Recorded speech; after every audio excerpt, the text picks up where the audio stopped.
So there's two kinds of fishing.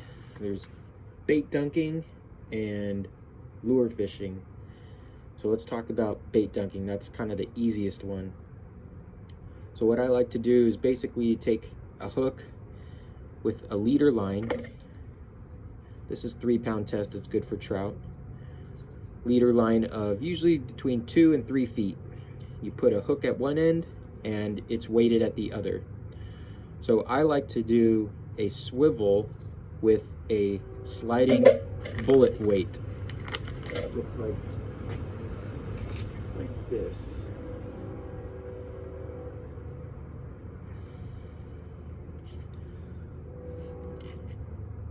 So this is the leader line going to the hook,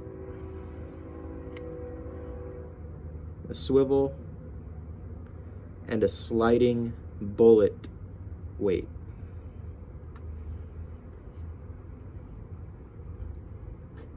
And then at the end of the leader line, a hook. So this hook right here is really good for worms.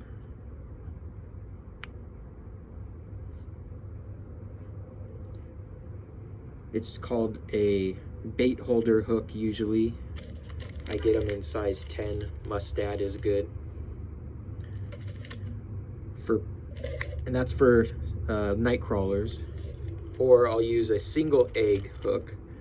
This one's actually called a mosquito hook, but it's just a single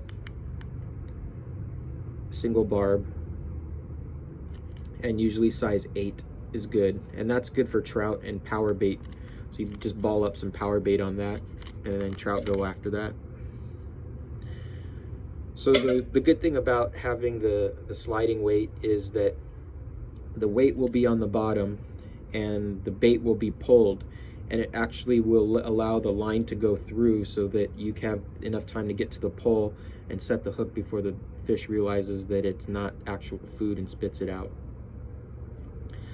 You can also do just tying, a weight to your main line and then tying a leader line, again 2 to 3 feet directly to the weight, and at the end a hook. That's really good for catfishing.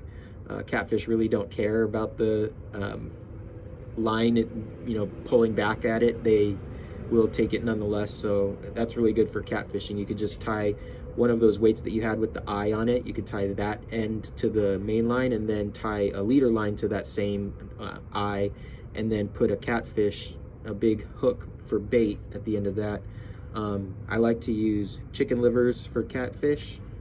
Those work pretty good if you can keep it on. Chicken hearts, those are good too. They're a little bit more durable and they stay on, I think, a little bit better.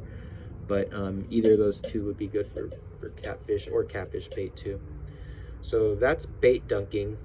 One thing I'll say with worms is I like to inflate them.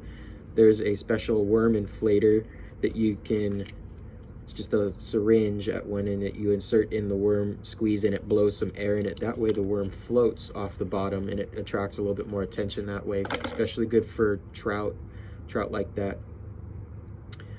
All right, so that's bait dunking.